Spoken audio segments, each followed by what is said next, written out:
বিকাশ ভবনের সামনেও ধুন্ধুমার, কারণ কলেজ শিক্ষক সংগঠনের অভিযান ছিল বিকাশ ভবন অভিযান। সেই অভিযানকে ঘিরে এখানে ধস্তাধস্তি, হাতাহাতি পুলিশের সঙ্গে। কলেজ শিক্ষক সংগঠনের দাবি কি? প্রতিবাদ মিছিল কেন? ময়ূক ভবনে মিছিল আটকালে এই রকম উত্তেজনা। College and university teachers association of বেঙ্গলের বিকাশ ভবন অভিযান। কথা বলবো প্রতিনিধি সান্নিকের সঙ্গে, তবে তার আগে ছবিটা একটু দেখাবো।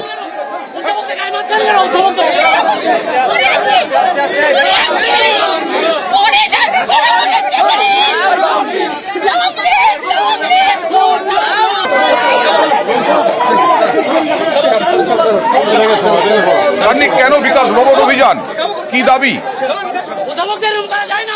ওখানে যারা বিকাশ ভবন অভিযানে আজকে পা মিলিয়েছিলেন তারা প্রত্যেকে কলেজ এবং বিশ্ববিদ্যালয়গুলির রাজ্যের তরফে এডেড যে শিক্ষকরা সেখানে কাজ করে থাকেন তারা, অর্থাৎ এসএলটিটি হিসেবে তাদেরকে চিহ্নিত করা হয় বিভিন্ন কলেজ বা বিশ্ববিদ্যালয়ের ক্ষেত্রে। তাদের যে বেতন কাঠামো বিভিন্ন ক্ষেত্রে যায় বা বিশ্ববিদ্যালয়গুলিতে অন্যান্য যারা অধ্যাপকরা রয়েছেন তাদের সেখানে তারা কাজ করলেও বা একই রকম তাদের ডিউটি আওয়ার থাকলেও তাদের বেতন কাঠামোর মধ্যে একটা বিস্তর ফারাক রয়েছে এবং বিভিন্ন ক্ষেত্রে তাদের চাকরির ক্ষেত্রে তারা অনেক ক্ষেত্রেই বঞ্চিত। সেই বিষয়ে তারা বারংবার আওয়াজ তুলেছেন, তেমনটাই তাদের কাজ। কারণেই আজকে শিক্ষামন্ত্রীর দৃষ্টি আকর্ষণের জন্য তারা বিকাশ ভবন অভিযানের। তো সেক্ষেত্রে আমরা যে ছবি দেখতে পাই, করুণাময়ী থেকে বিকাশ ভবন অভিযানের সময় যখন তাদের মিছিল ময়ূক ভবনের সামনে পৌঁছয় সেই সময় পুলিশের তরফে তাদের বাধা দেওয়া হয় এবং তাদের বিকাশ ভবনে পৌঁছে একেবারে। ওকে, থ্যাংক ইউ।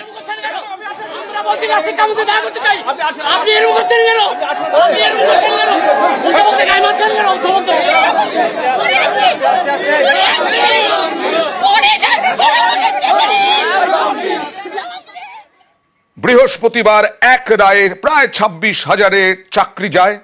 সেই চাকরি যাওয়ার পর আমরা দেখিয়ে যাচ্ছি রাজ্যের বিভিন্ন স্কুল সমস্যায় পড়েছে। সেরকমই বনগা কুমুদিনী উচ্চ বালিকা বিদ্যালয়, এখানে 8 জন শিক্ষকের শিক্ষাকর্মীর চাকরি গেছে। ক্লাস হবে কি করে? গড়হাজির তো তারা আসছেন না।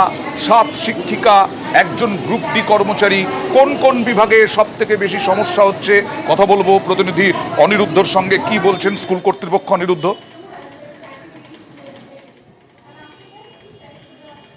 দেখো, তোমাকে জানিয়ে রাখি যে উত্তর 24 পরগনার বনগা কুমুদিনী উচ্চ বালিকা বিদ্যালয়, বনগা শহরের প্রাণকেন্দ্রে এই উচ্চ বালিকা বিদ্যালয় এবং এই বালিকা বিদ্যালয়ে 2700-ও বেশি ছাত্রী রয়েছে এবং 55 জন শিক্ষক রয়েছে। এই 55 জন শিক্ষিকার মধ্যে 7 জন শিক্ষিকার চাকরি গিয়েছে সুপ্রিম কোর্টের নির্দেশে এবং 1জন গ্রুপ ডি কর্মচারীর চাকরি গিয়েছে এই সুপ্রিম কোর্টের নির্দেশে। তারপর থেকেই মুখ্যমন্ত্রীর পরামর্শের পরেও কিন্তু কোনো শিক্ষিকা এখনো পর্যন্ত স্কুলে আসেনি বা এই গ্রুপ বি যে কর্মচারী রয়েছে তিনিও স্কুলে আসেনি। ফলে স্কুলে বিরাট পরিমাণে সমস্যার সম্মুখীন হতে হচ্ছে। এর মধ্যে এই যে 7 জন শিক্ষিকা রয়েছে তার মধ্যে 3 জন শিক্ষিকা রয়েছে বিজ্ঞান বিভাগের পরীক্ষা হয়ে গিয়েছে, তার খাতা দেখা নিয়ে সমস্যা রয়েছে। বিজ্ঞান বিভাগের ক্লাস কে নেবে তা নিয়ে সংশয়ে রয়েছে প্রধান শিক্ষিকা। তিনি জানাচ্ছেন যে সব থেকে বেশি সমস্যায় তারা পড়েছেন এই বিজ্ঞান বিভাগ নিয়ে। একদম বেশিরভাগ স্কুলেই বিজ্ঞান বিভাগ নিয়ে সংকট, বিজ্ঞান বিভাগ নিয়ে সমস্যা, এখানেও তাই। কেমিস্ট্রি 2 জন টিচার এবং মাধ্যমিকের কেমিস্ট্রি 1জন টিচার গেছেন। তার ফলে কেমিস্ট্রি ডিপার্টমেন্টটা পুরো অচল হয়ে গেছে। ক্লাস যখন পুরো চালু হচ্ছে পরীক্ষার পরে, পুরো মাত্রায় ক্লাস চালু হয়েছে, 7 তারিখে পরীক্ষা শেষ হয়েছে, আমরা বুঝতে পারছি না যে এই ক্লাস মেকআপ করবো কি করে, কাকে দিয়ে আমরা সায়েন্সটা পড়াবো।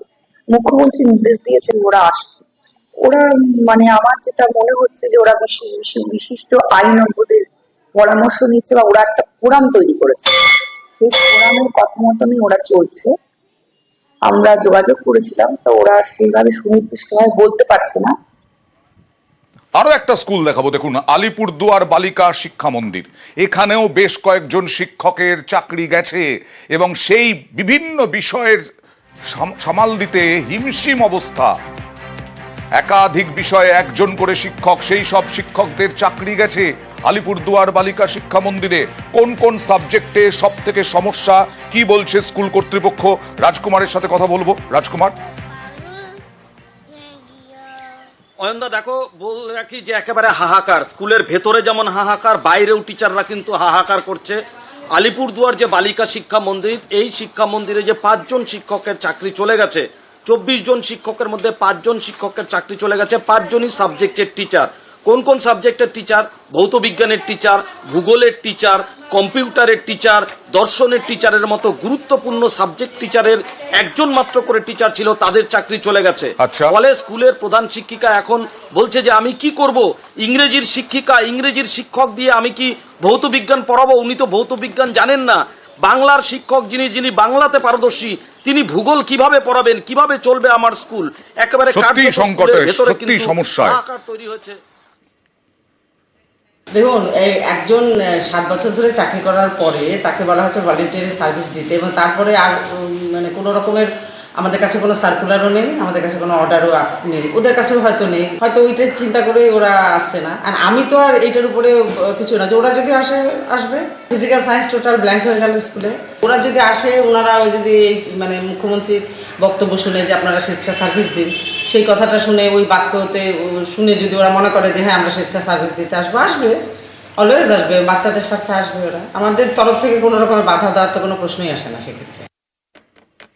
গতকালও দেখিয়েছি অনেকে আবার স্কুলে যাচ্ছেন পড়ুয়াদের কথা ভেবে, ভবিষ্যৎ ভেবে, পরীক্ষা ভেবে। সেরকমই হেলেঞ্চা স্কুলে গ্রুপ সি কর্মী, তার চাকরি গেছে। সেই স্কুলে গ্রুপ সি কর্মী এসে কাজ করছেন, তার চাকরি গেছে। গ্রুপ সি কর্মচারী সুপ্রিম রায়ে তারও চাকরি গেছে। এই সুপ্রিম রায়ে মনোজ মল্লিক পেন্ডিং কাজ করতে এসেছেন, তিনি জানালেন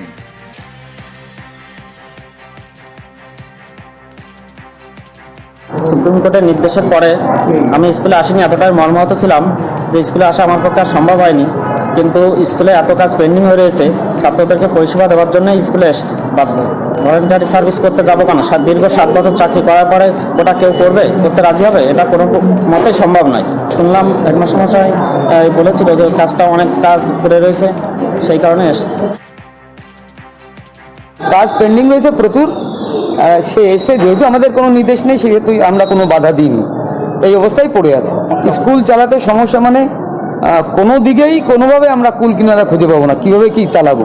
কারণ এমনিতে যারা আছে তাদের নিয়েই কাজ চালানো সম্ভব নয়। সেখানে দাঁড়িয়ে যদি এতগুলো শিক্ষক শিক্ষিকা বা গ্রুপ ডি বা ক্লার্ক যদি চলে যায়, সেক্ষেত্রে তো একদম মুখ থুবড়ে পড়ার মতো অবস্থা হবে। এদের চাকরি গেছে, এরা স্কুলে যেতেন একটা সময় নিয়মিত, হয় সময় মেপেই যেতেন নিশ্চয়ই।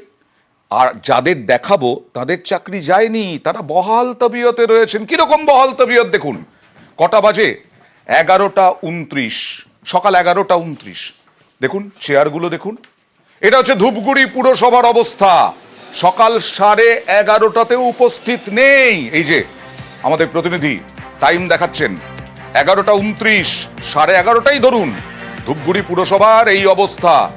একজনও নেই, কাজ করছেন, চাকরি আছে, চাকরি হারা হননি। কিন্তু এই বেনিয়মই কি নিয়ম ওখানে? এইরকম ভাবেই কি চলে? এইটাই নিয়ম? সরাসরি চলে যাব প্রতিনিধি রকির কাছে। রকি,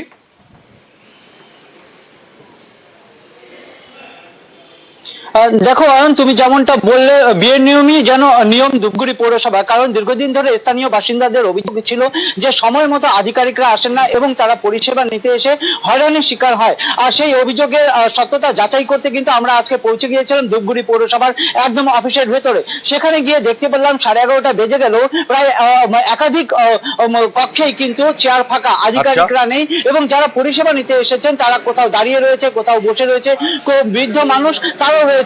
ঠিক যখন 12টা বাজছে তখন এক আধিকারিক ঢুকে বললেন এবং আধিকারিক যখন আমি জিজ্ঞেস করলাম এটা কি তার আসার সময়, তিনি কিন্তু রীতিমতো তর্ক জুড়ে তর্ক যেটা বিষয়টা, তর্কের বিষয়টা দেখাবো।